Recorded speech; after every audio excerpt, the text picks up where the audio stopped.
सदाशिवसमारम्भां शङ्कराचार्यमध्यमाम् अस्मदाचार्यपर्यन्तां वन्दे गुरुपरम्पराम्। श्रुतिस्मृतिपुराणानाम् आलयं करुणालयं नमामि भगवत्पादं शङ्करं लोकशङ्करम्। समस्तजनकल्याणे निरतं करुणामयं नमामि चिन्मयं देवं सद्गुरुं ब्रह्मविद्वरम्। So we were doing the first verse of Atma Bodh. Let us chant together.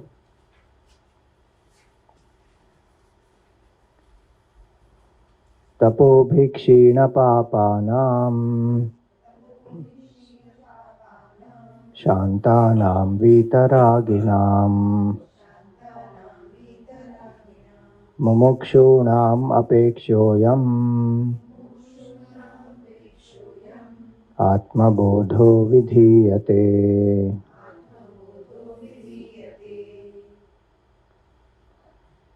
So we saw Atma Bodh means what?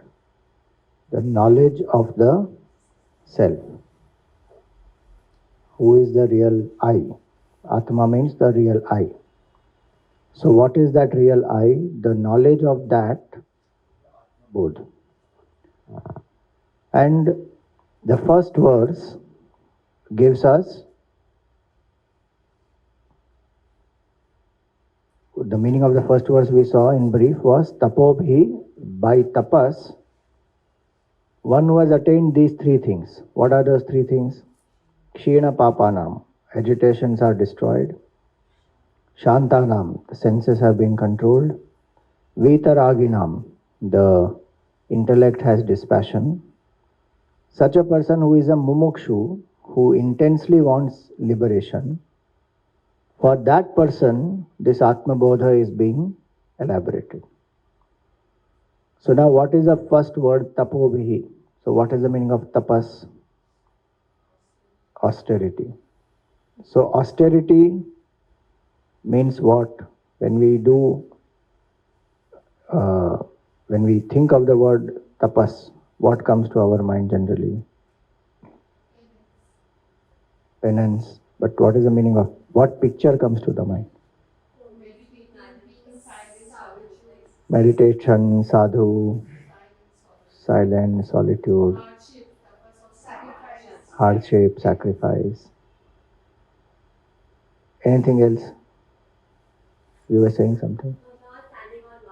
Standing on one leg.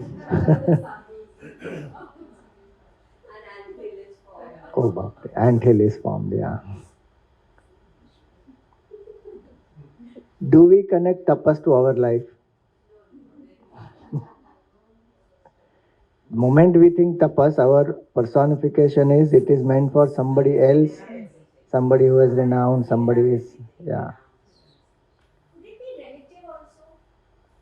In what sense? Like, for me, tapas could be like giving up something. But it is tapas. It's a sacrifice. Some sort of. Definitely. It's not that. Correct. It is relative actually.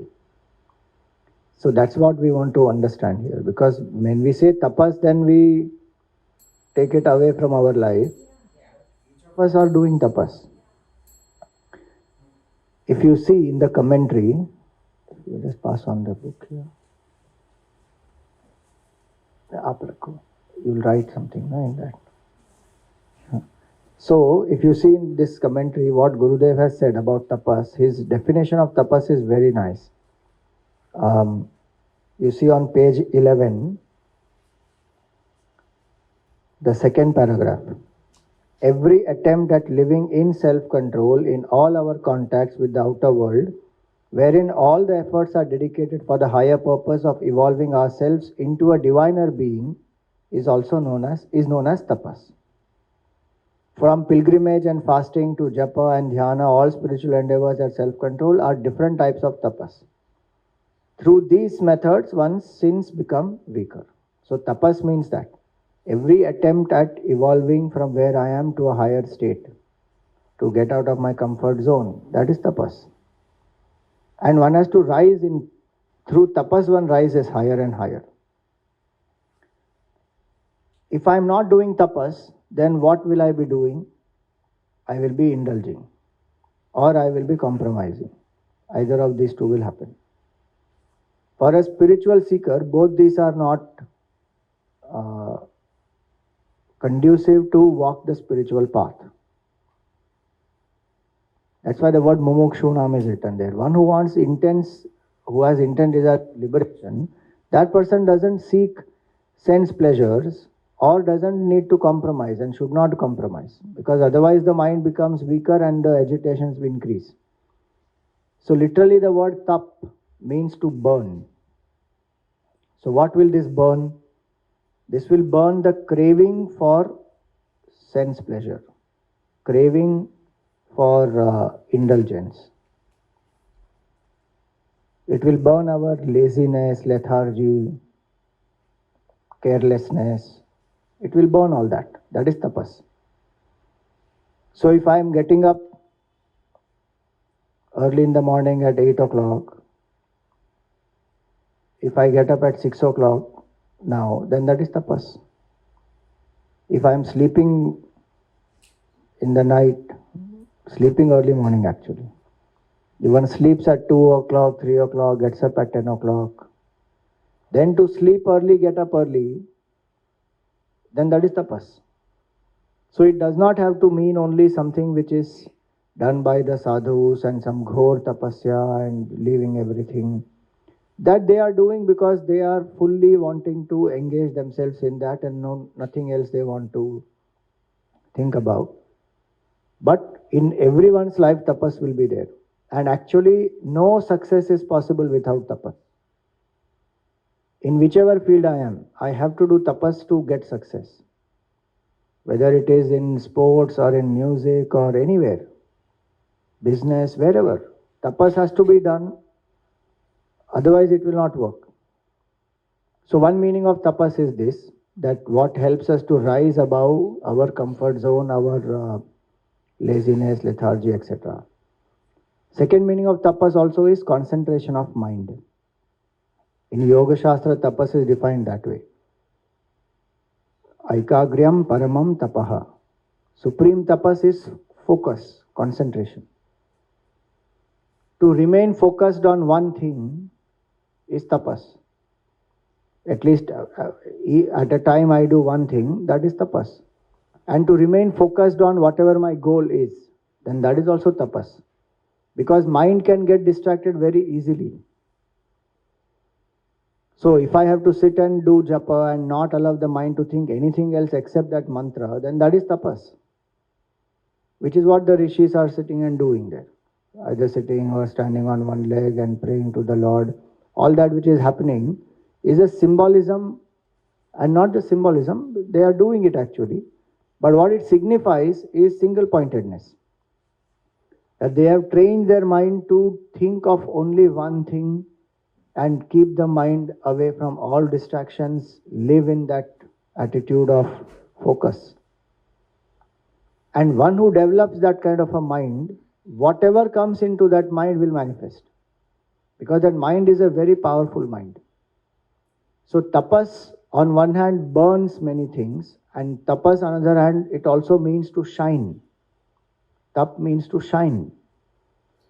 So we start shining in our true potential, because focus is such a thing that wherever we apply the mind which is focused, we will excel in that.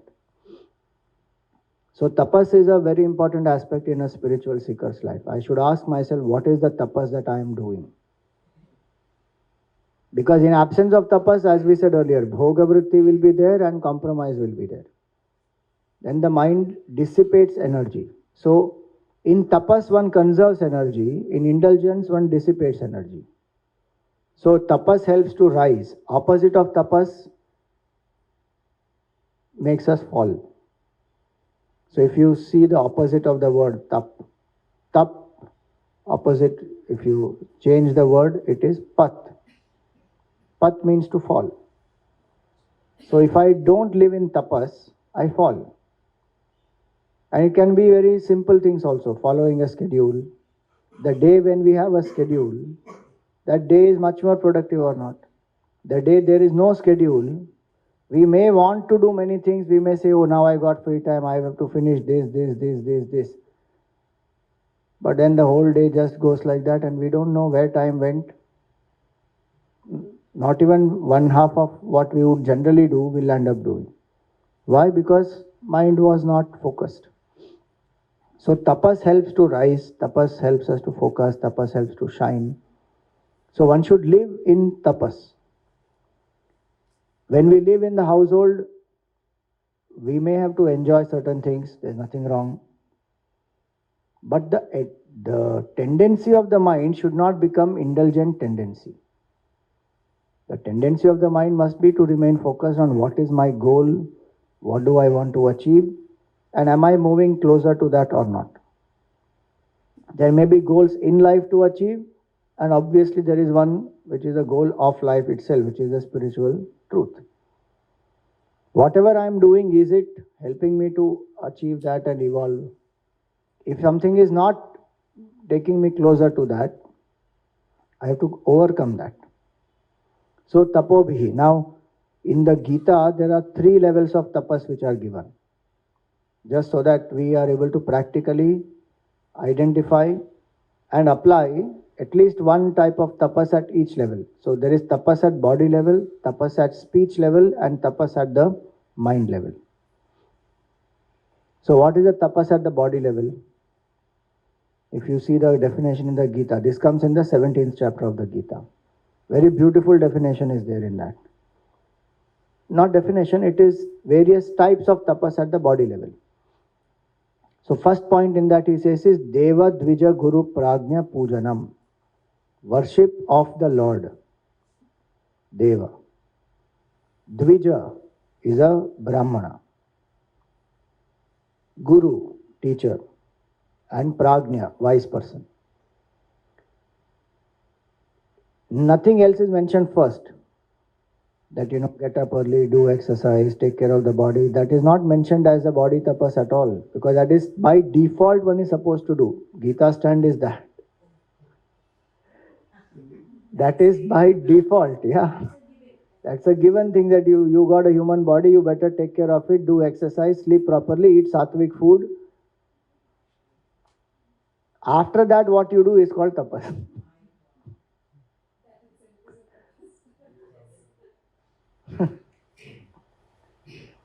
So he starts by saying Deva, the puja of the Lord is tapas. Why it is tapas? Because when I have to sit in one place and worship the Lord, I have to engage all the senses there. I have to engage the mind, I have to engage the body. Everything has to be engaged in the worship of the Lord.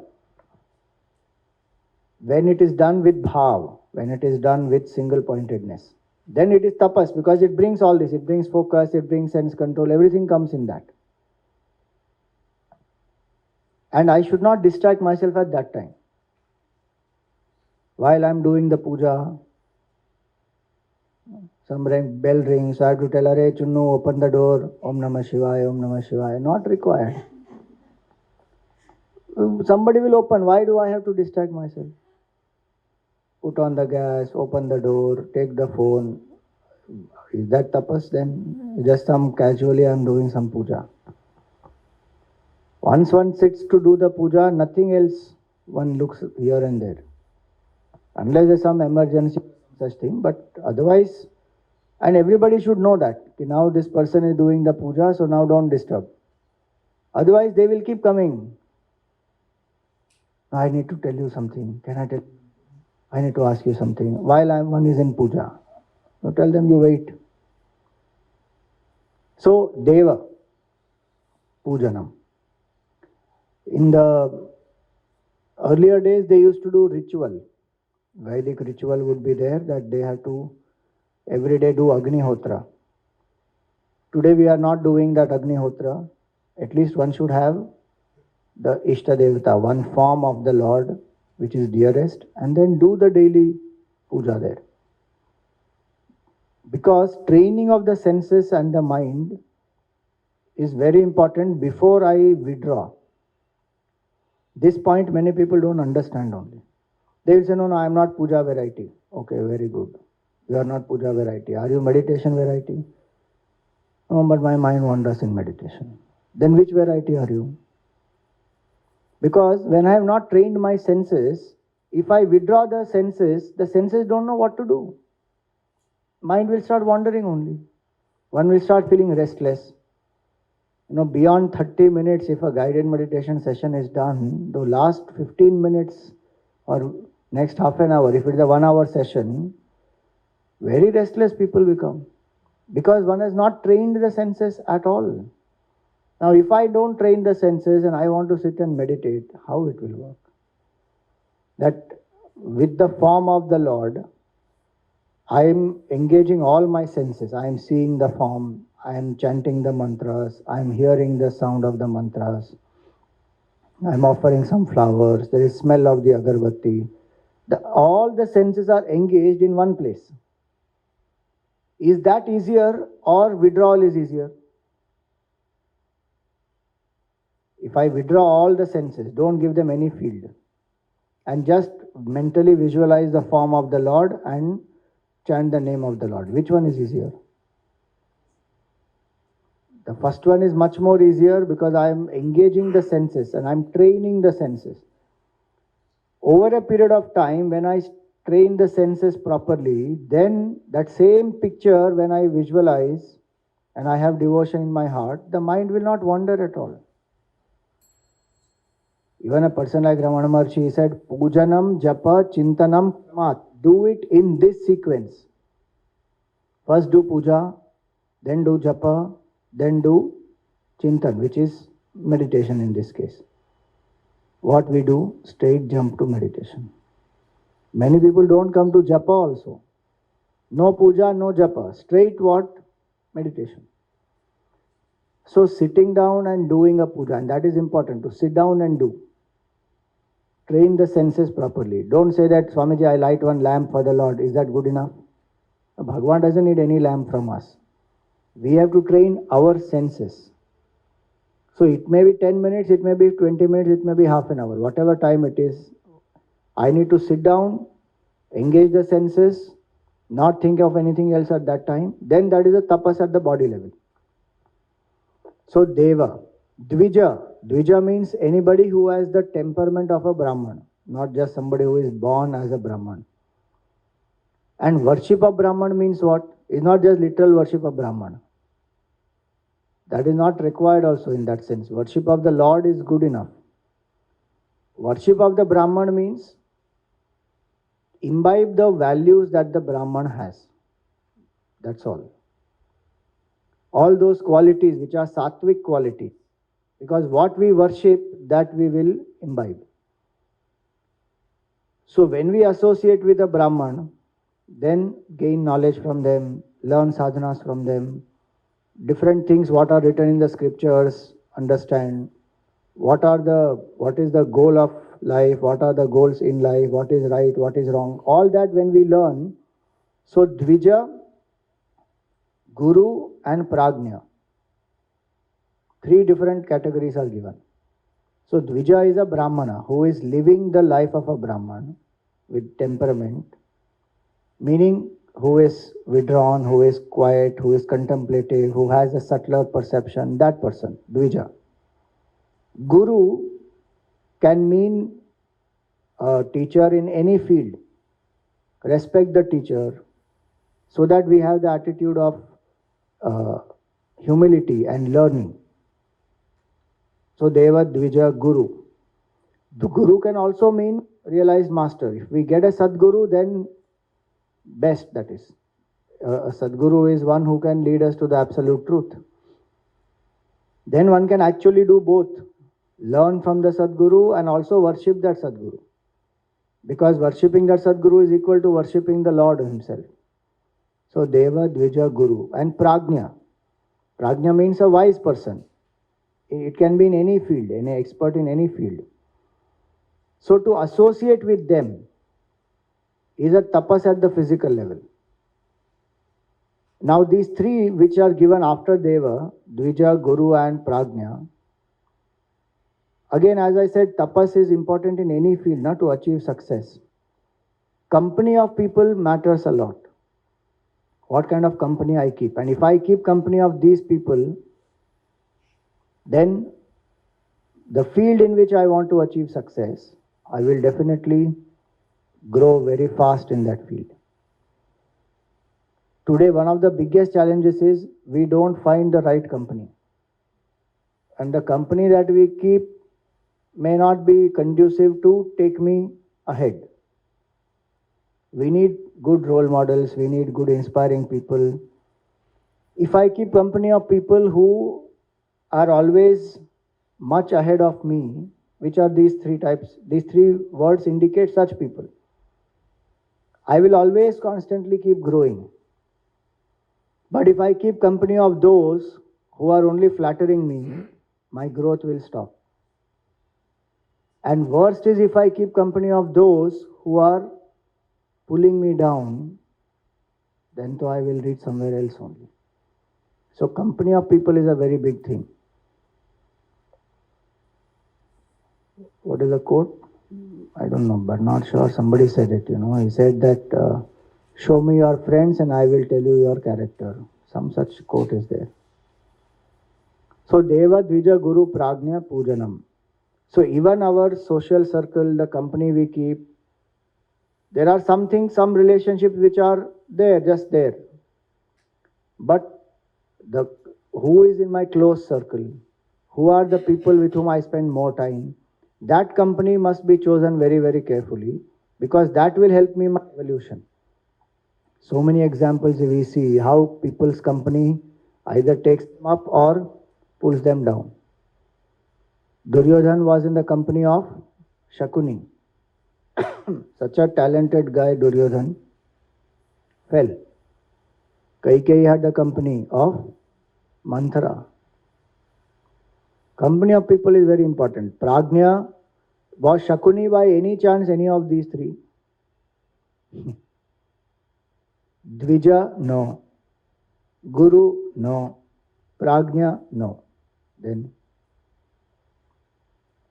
the thing is, he is taking guidance from that person. That's the thing. If I am taking guidance from that person, it should be either of these three. He is taking guidance from that person and his whole life is built on what this person is saying. So I must keep company of such people. Then that is tapas. To eliminate who is not helping me to evolve, and to consciously put efforts to remain in company of people who help me to evolve, that is tapas. That's why in some ways it is very important to have critics with us. Because somebody will be there to constantly question and challenge. Then I will grow. So Deva Dvija Guru Prajna Pujanam. Then Shaucham is cleanliness. Cleanliness is another tapas at the physical level. See, it is called as a tapas at the physical level, but it is so sad that so many of our temples and religious places, etc., they don't keep clean at all. Bhagavan said it is a tapas at the body level. He says that in the 12th chapter also. The devotee whom he likes, in that the word comes as Shuchihi. Shuchi and Shaucha is same.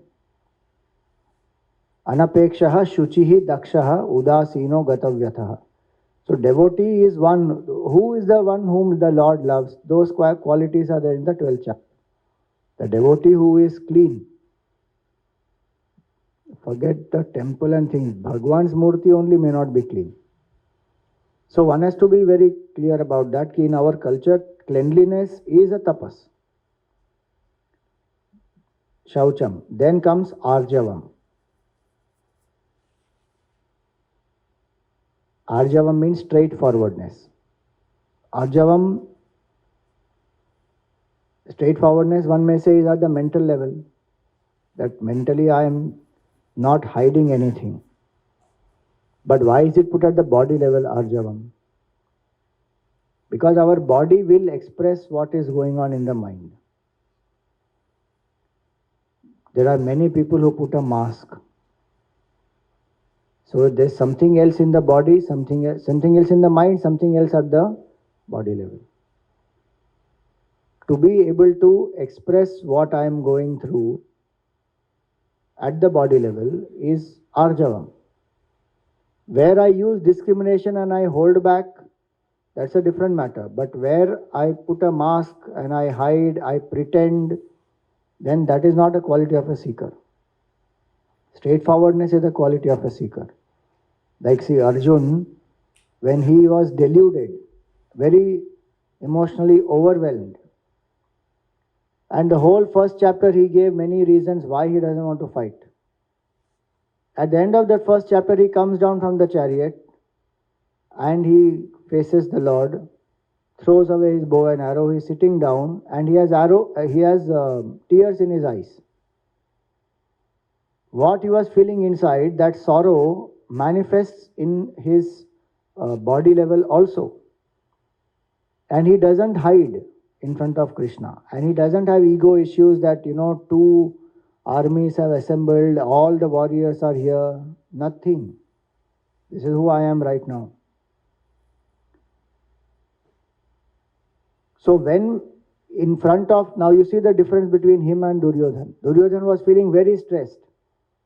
He goes to Dronacharya, but he doesn't go with the attitude of a student and humility. He goes with the kingly pride.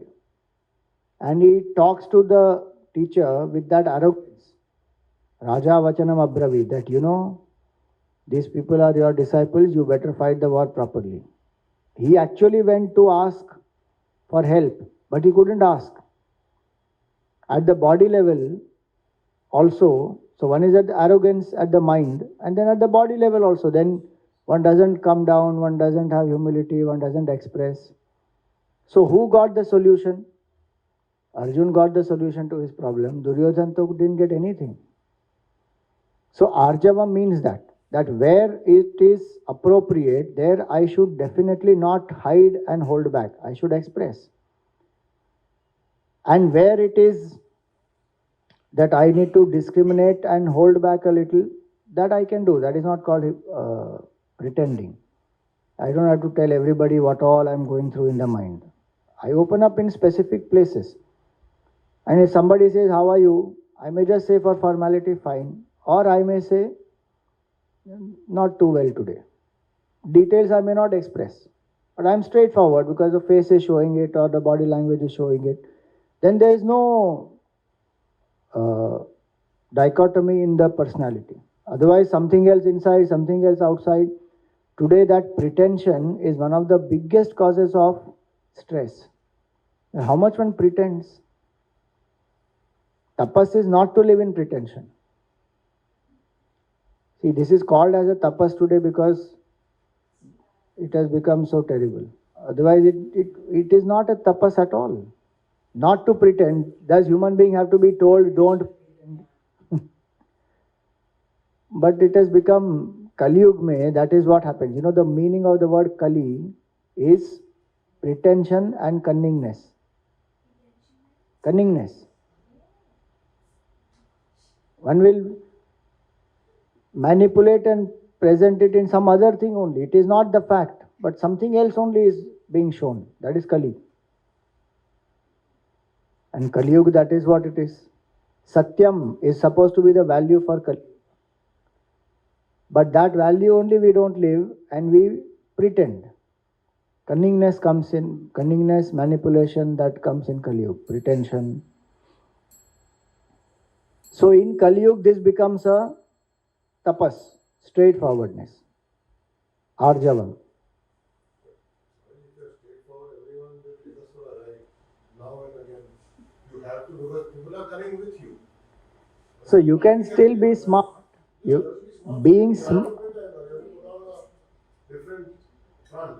Or you can't be so straightforward with everyone. Day to day, multiple times a day this happens. What is the meaning of straightforwardness? It does not mean that I become gullible, one. Does not mean also that I open up to everybody and let everybody in. Obviously, there are walls. Not everybody is allowed to come inside and know who I am, what I am, and I don't become vulnerable because of that.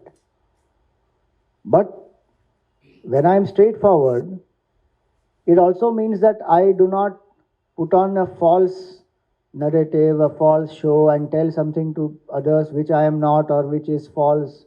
Why should one do that? You can be diplomatic, but being truthfully diplomatic, that is possible. That I have to discriminate. And you have to listen more these days. That one has to. Correct. Straightforward, very selective. It's the other way around. Is what I'm No, that's what I'm saying. The meaning of straightforwardness is not that I open up my heart to everybody. To whoever I'm opening up my heart to, then I am straightforward. To rest, I am not. No. Everybody need not know the details in my life, but everybody, I don't have to behave also with people in such a way that I am presenting a different personality which I am not. That I don't have to do at all. So much we are doing just to impress. That is not required, is what I'm saying. How much one does just to impress, which is not true also. So that needs to be avoided, because that's a pressure. Because who you are as a person, if you are remaining that, there is no pressure on you. But if I put on a false show just to impress, it can be anything. You can hold that. Don't put on a show. Don't put on a show. You don't need to go out and become vulnerable and just allow people to exploit. That is not straightforwardness. That's a misunderstanding of straightforwardness. See, suppose I don't have money, suppose I am of a particular status, just one example, there can be many. Suppose I am of a particular status, I cannot afford certain things. I can tell my children that we cannot afford it. And this is what we can afford, and let us learn to be happy with that. Then the child also is learning straightforwardness. The child also is learning to live within the means. But what will we do? Now the child has asked, I can't afford, I don't want to tell that to the child. I will do something and get it somehow for the child. Why? Because the child needs to, all the children in that party are going to have this. But why? My child doesn't have, so doesn't have. The child needs to learn. And this is one simple example. Like that, in how many examples we don't live by what we are, we put on. See, extending oneself a little bit is a different matter. But what all one does, my child needs to go to study abroad. Now I will go deep into loans just to send him abroad. Why? If I am able to afford, go. I can afford this education, take it here. Then you build your life. You want to go abroad, go on your own. That can be taught, no? Why do I have to pretend that no, everything is affordable? No, that pretension is not required. So with what intent I relate, that is important. Where I don't put on a false show, put on things to impress, make people believe a certain way, when the fact is something else only. Because the credibility goes in that. One falls in one's own eye also. So that should not happen. That's why straightforwardness is a tapas. Because it requires me to discriminate also clearly. Requires me to present myself as I am. This is who I am. In a relationship also, what happens many times?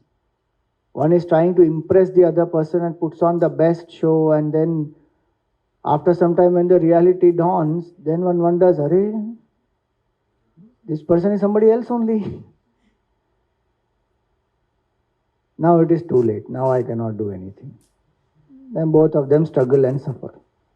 So why should that happen? This is who I am. I can improve, I can change, but right now this is who I am. Full stop. So that straightforwardness makes life very easy. Then the focus remains on what is essential. Otherwise the focus remains on maintaining a show. How much energy goes in maintaining a show? And when we tell lies, we need huge amount of memory. To remember what I have told to whom. And you tell the truth, you are free. There is no problem at all.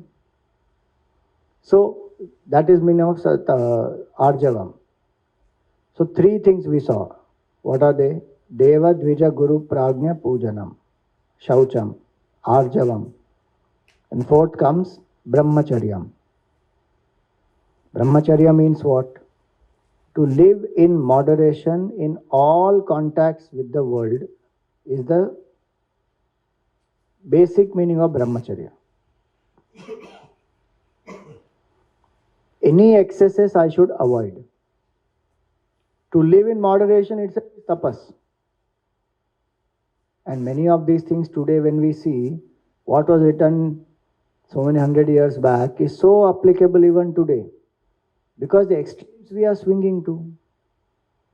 Workaholic one becomes, goes on working, suddenly heart attack. And the doctor will say, now you have to make lifestyle changes. Why that happened? Because balance went out of the window. See, if you don't buy something even though you can afford it, it's probably why you can afford it. If you don't buy something, Even when you can afford it, it's probably why you can afford it. Because you have saved that money. So extreme, in whether it's in food, sleep, speech, this comes in the 6th chapter of the Gita also. That's called moderation yoga. Exercises, sleep, speech, food, and spiritual practices. Moderation in all these 5.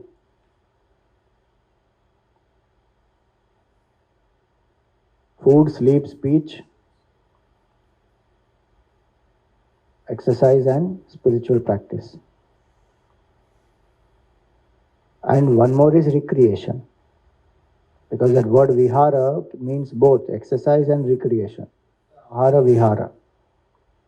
So, I think 17th verse of 6th chapter will say that. Yukta ahara viharasya yukta cheshtasya karmasu yukta swapnava bodhasya yogo bhavati dukhaha. So moderation in food, sleep, speech, exercise, spiritual practice, recreation, and work. Cheshta, work, moderation in work. Because that moderation in work is what is the culprit. We don't do moderation in work only. Because moderation in work is not there, moderation in food, sleep, speech, everything goes for a toss. No exercise, no sleep, nothing. Yes. People, see, we go to extremes, no? So we suddenly get inspired. I went to Rishikesh, we had 3 days camp and such a wonderful thing. From now I have decided every day I'm going to do 2 hours of meditation in the morning, 2 hours in the evening. 4 days they'll do it. 5th day they will say, I think I deserve a break. Another 20 days there will be no spiritual practice. So one swings to extreme, one does done, so many hours and then nothing after that. It's useless it is. Better than that is daily do japa, 1 mala, 15 minutes it will take. Consistent practice is much better than swinging to extremes, doing some 100 malas in 2 days and doing no japa for the next 20 days is useless. What kind of progress one will make? Which applies in everything. One goes to a gym. Instead of you go every day walking for 20 minutes or doing your gymming for half an hour, that is better than suddenly you say 6 days I have not gone, to 7th day I will do 2 hours of gymming. Useless that is. Then come back with sore muscles and then you say now to my muscle is paining, another 6 days I cannot do anything. What is the point? 20 days, 20 minutes, half an hour I have to do regularly, daily. That is moderation. And once I become consistent in that, then increase the timing. What they say, start small, grow big. Do it consistently. Then that is important. That is tapasya, because this mind does not want to do anything consistently. It is very happy when it is erratic. The moment you put discipline to this mind and make it do something consistently, the fellow knows that now my likes and dislikes is not going to work. And the moment the likes and dislikes are not going to work, that means ego will go down, I will realize fast. which the mind doesn't want me to do. So what it will do? Some excuse it will cook up to make me behave erratically. So brahmacharya means moderation and consistency. That same, I consistently do certain things. Such a mind will realize the truth. That's the second meaning of brahmacharya means brahmani charati iti brahmachari. Whose mind revels in Brahman. Whose mind will revel in Brahman? Whose mind is not reveling in sense pleasure. So if I am living in moderation, the mind will not live in sense pleasure. This is such a beautiful quality. Now we don't know these details of our scriptures, that what the scripture is saying, how it is saying, what to do. It is not at all encouraging suppression. When we read Western psychology books, the earlier books many years ago, it used to come that, Eastern method of spirituality, it focuses on suppressing desire. You should not suppress, you should express, suppress, express, suppress, express. They had so much debate on that. But they are not understanding that point only. We are not saying to suppress anything. Enjoy in moderation and rise above it. That's all. Don't go to extremes while enjoying.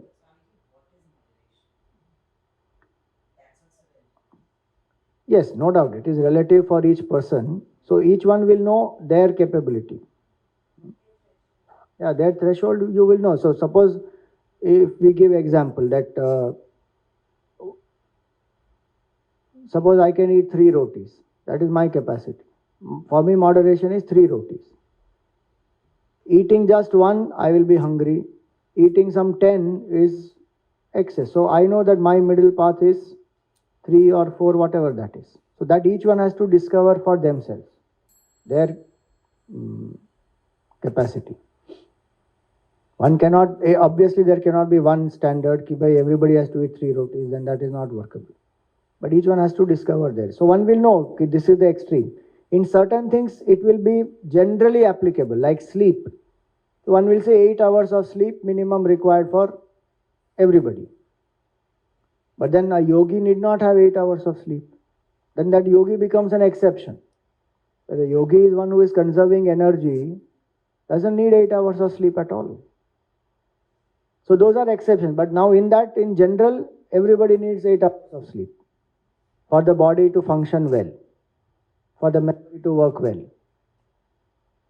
So some things are common, but in many other things I have to find my path.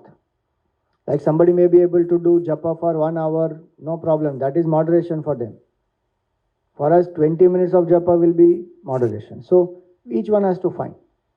So that is brahmacharya, meaning 2 meanings of brahmacharya. To live in moderation and consistency, which means no denial completely, which is suppression, and no complete uncontrolled indulgence, which is again destroying one. So be in moderation. Such a mind will be able to drop attachment to that also very fast. Any enjoyment, it will be able to drop because it has gone through it, it has seen. Then that mind will sit quietly in meditation. The mind will revel in meditation because one has seen through it all. There is no denial, there is no complete slavery to that.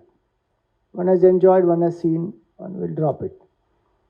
So brahmacharyam, and then comes ahimsa, non-violence. Non-violence at the physical level, 100% is not possible. So ahimsa there means minimum non-violence at the body level. Sorry, minimum violence. Non-violence at the body level, not possible, but because existence requires so many things they get consumed. But the air I am breathing, many microorganisms are dying in that. Yeah. So those unknowingly what is happening is a different point. Knowingly what we learn, which is there in our scripture also, which science also tells us that life is on life. Jivo jivasya jivanam. Bhagavatam says very clearly, the life subsists on life. But now I have a choice. What type of life will I take? We cannot say that, Plants also have life, animals also have life. So I will take animals. Because anyway both have life. No, but their form of life is higher. Animals' form of life is much higher. The pain felt is much higher. And that food may not be required. There are enough things to do, enough substitutes available in the vegetarian aspect. I don't remember the name of that person, but the world's strongest person is a vegetarian. You know? There's a show on Netflix called Game Game Changer. changer, super show. Same thing, how they turn into plant-based food. Yeah, you should see that. Game changer is a fantastic show. Mr. Universe, Ha, he is a vegetarian. he's a vegetarian. At some point, At- this year, current year. No, not the current year one, but last 2-3 years ka one gentleman, very strong guy, he was a vegetarian. He has a protein also. He says you've taken amino acids, 9 amino acids, not the protein. The body will convert. Correct. Very, very good. Virat Kohli turned vegan recently. Virat Kohli, he turned vegan, no, recently. See, the point is simple. That if I'm having choices, choose vegetarian only. And everything is possible in vegetarian. There's all many wrong notions fed into our mind that if I have to excel, I need this much protein, for that this much animal food I need, it's all not required. Maybe certain quantities more required in the vegetarian diet, but I can still live and achieve what I want to achieve. That is one aspect of my body's need. But violence at the body level, when I do more, I am harming the environment also. Non-vegetarian is one of the biggest causes of global warming. 3, karma also I am building. That why do I need to destroy a higher life form when I have choice of using a lower life form? So Jains go to what level of sensitivity? They will not eat anything that goes below the ground, because to eat that you have to uproot it and it will get destroyed wholly. That is sensitivity. Anything that is, the tree is there, you pluck the vegetable or a fruit, those things are possible, you can eat. The jiva is not destroyed fully for it. Only the fruit is taken. So that is sensitivity. That one, if I can live like that at that level of sensitivity, then that is great.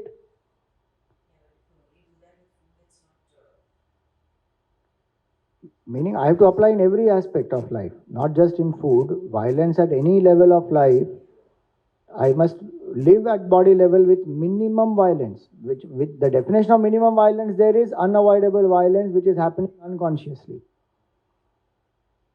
Every other form of violence is avoidable. In self-defense, the violence that is done, that is a different question altogether. We are not talking about that. See those people on the, they walk on the road hitting themselves, that kind of.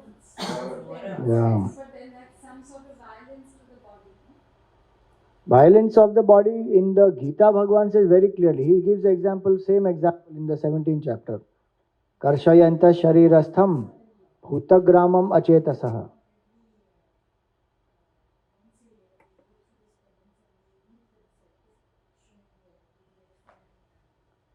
They do it for a religious reason, but I'm saying in general, torturing one's body is, in the Gita, what is it said? That is called as tamasic tapas.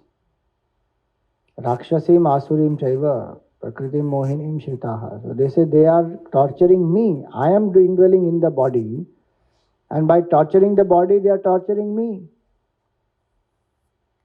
Whoever it may be, whichever culture it may be, there is a universal principle that the Lord gives in that don't torture the body. Use the body, take care of the body to realize the truth. This is the moderation, that again, neither torture the body nor completely indulge and drain the energy of the body. Live in the middle path where you take care of the body. So violence at the body level, minimum violence. Brahmacharya himsacha shariram tapa uchyate. This is called sharirik tapas. Causing mental agony or stress That also is violence. That means whole business like circle, when you have competition, and you're bringing down your competitors, are you causing violence? It is violence. 100% violence. If your attempt, How do you come around it? no, that's where it is. If your attempt is to pull down the competitor always, that is violence. My attempt is to increase my market share. Bas. Increasing my market share, somebody one day has to fall. That is not your intention. That is not your violence. But that is the outcome. That doesn't The matter. outcome, and I know that will be the No, that is also that the person can lift his level up. But then somebody else, the weakest will get hit. Yeah, that is the law. That is going to happen. But intentionally, I am not doing anything manipulating to pull somebody down or constantly thinking of the competitor, pull that person down. If I am smart enough to strategize and take certain advantage of innovation or capture a certain market share, that is my sattva guna. There's nothing wrong in that. No. But with cunningness, manipulation, pull somebody down, destroy them, that is bad. Because that karma will come back. Sporting competition is also not violent. No. There is even by fair rules, when one is competing, there is no violence. There is the Mental agony.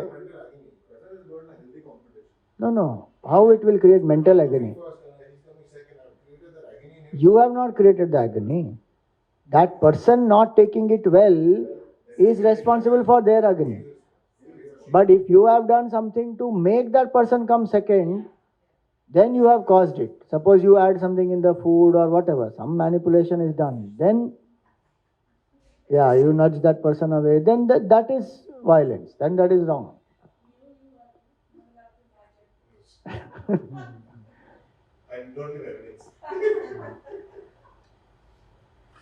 So violence, if at the deep level, if we go, J. Krishnamurti said one very powerful line. He said, ambition is violence.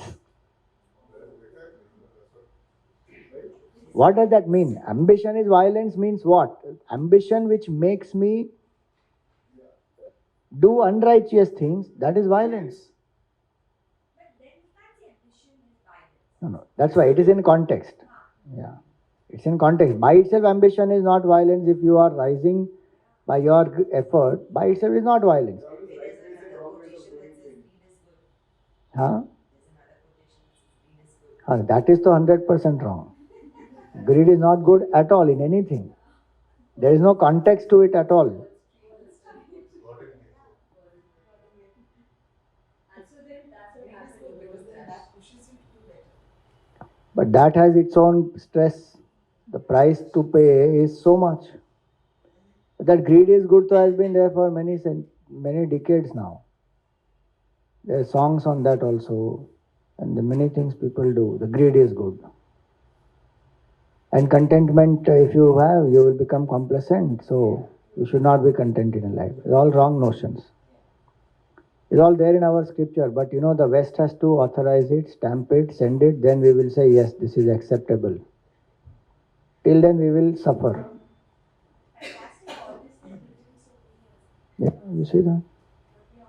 Just the first word of Atma Bodh is saying so many things. Just in like 3-4 lines, how much is said that we have a whole book can be there to explain 4 lines. Yeah. So it's like One shloka of the Gita, how much? How much meaning is there in that one thing that, how do they converse earlier and short? Like you just speak what you have to and everything is conveyed in that. Correct. Now the books and books are written over that for just to explain 4 lines. Yeah. What was the level of their language and Their- what was the level of ours? Their language, their conversation, the way in which they interacted with each other. And so the result also, you see now, what all they produced is massive. So intellect has become very shallow then.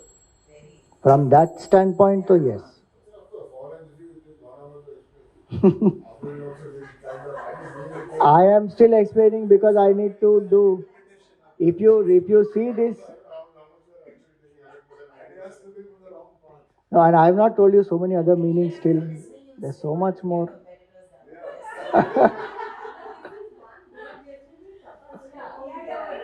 We are still on tapas only.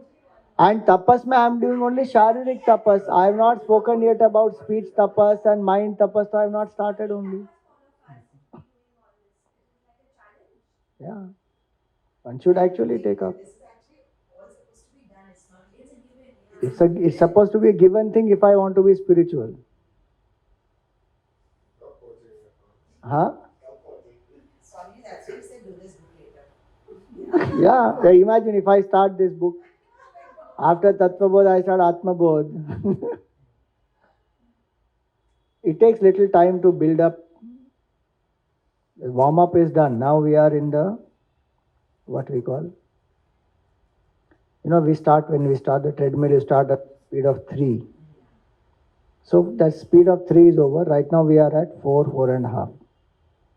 If you come to Gita, it will become 5, 5.5. And if you come to Upanishad, it will be 7, 8. Then you will be running actually. It's like that. Even that Ishavasya Upanishad which I am doing, I am still doing introduction in that only. 2 classes are over, still we are on introduction only. Because many people have just joined. So they may not find it easy at all. So one has to build little more base, then start. The way in which we enjoy the text will be very different, no? If now that Atma Bodh we are doing now. Having done Bhaja Govindam, Tattva Bodh, Sadhana Panchakam, Hanuman Chalisa, now we are doing Atma Bodh. And here also it will become more subtler as we go along. This is very simple right now. When it comes to formless self, attributeless self, ignorance, this, that, suddenly it will start. So that's where it is. One has to build the appreciation for it. And then one understands and one lives.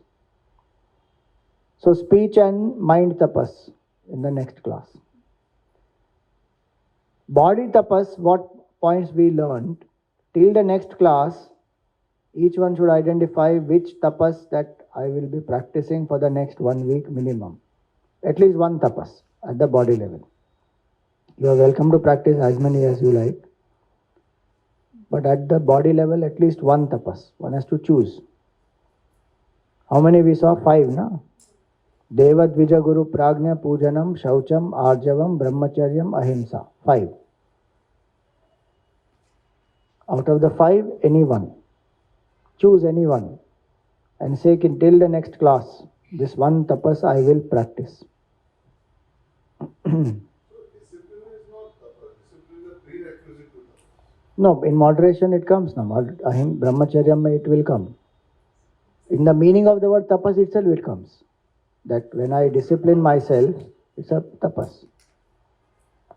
But with respect to what? Yeah, with respect to what I am going to be disciplined, that should be there. I can't say I am generally disciplined in life. I have to be specific. Saying I will be disciplined about my food, or about my schedule, or about my spiritual sadhana, or about my exercise, or watching TV in a controlled way. Any. Yeah, that I should be specific about it, then I am practicing it. And ideal is to choose a tapas where I find my comfort zone is too much. That tapas is what I should practice. Taking something very easy is not really tapas. Suppose I am addicted to even a simple thing like every night before I sleep I have to have phone and watch or something on the phone or reply or do something and then I sleep. And as soon as I get up, I need to open. I say no, next 1 week or 10 days my tapas is half an hour before I sleep, no phone. 1 hour after I get up, no phone. Bas. And what will I do in that half an hour and 1 hour? Something more constructive, productive I take up. Then that will be tapas because now I am putting aside my attachment to the phone. So like that I have to identify which is the area in which I am very dependent. How do I get out of that state? Then that is tapas for me. Get out of the comfort zone. Comfort, Gurudev's quote is very beautiful. Comfort comes as a guest, lingers on to become the host, and then completely enslaves us. That is how comfort is. It will come slowly, it will come. Little bit. Itna to banta hai. From there it starts. Itna to banta hai, and then it becomes like Vaman Avatar. Captures everything. Finished. Then there is no, afterwards one regrets. Arey, Why did I allow this? Okay, so we'll stop here.